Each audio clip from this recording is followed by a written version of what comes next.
Now faith is the assurance of things hoped for, proof of things not seen. For by this the elders obtained testimony. By faith we understand that the universe has been framed by the word of God, so that what is seen has not been made out of things which are visible.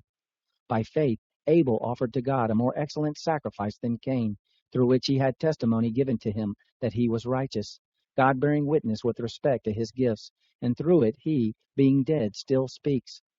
By faith Enoch was taken away, so that he wouldn't see death, and he was not found because God translated him. For he had this testimony given to him, that before his translation he had been well-pleasing to God. Without faith it is impossible to be well-pleasing to him. For he who comes to God must believe that he exists, and that he is a rewarder of those who seek him.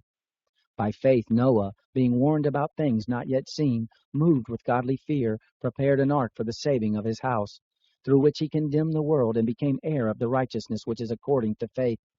By faith Abraham, when he was called, obeyed to go out to the place which he was to receive for an inheritance. He went out, not knowing where he went. By faith he lived as an alien in the land of promise, as in a land not his own, dwelling in tents with Isaac and Jacob, the heirs with him of the same promise. For he looked for the city which has the foundations, whose builder and maker is God. By faith even Sarah herself received power to conceive, and she bore a child when she was past age, since she counted him faithful who had promised. Therefore as many as the stars of the sky in multitude, and as innumerable as the sand which is by the seashore, were fathered by one man, and him as good as dead. These all died in faith, not having received the promises, but having seen them and embraced them from afar, and having confessed that they were strangers and pilgrims on the earth.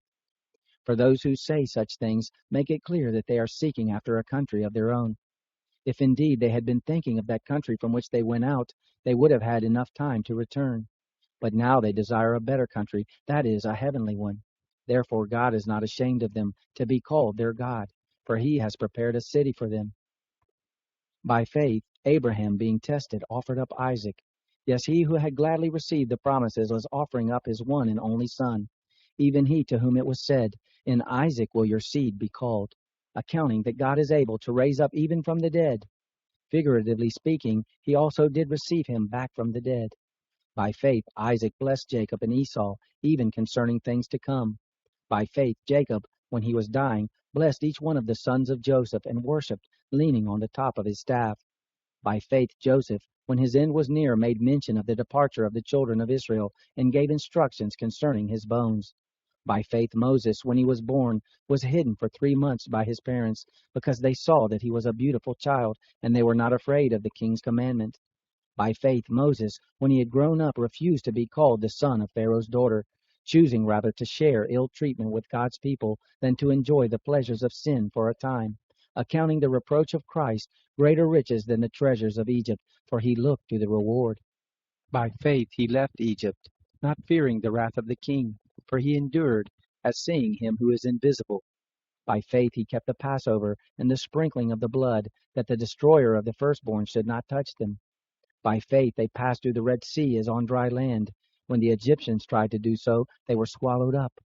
By faith the walls of Jericho fell down, after they had been encircled for 7 days. By faith Rahab the prostitute didn't perish with those who were disobedient, having received the spies in peace. What more shall I say?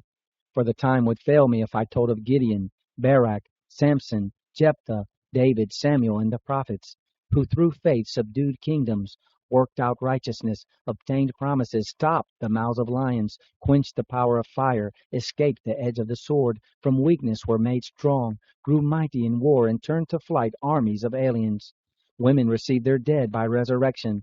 Others were tortured, not accepting their deliverance, that they might obtain a better resurrection.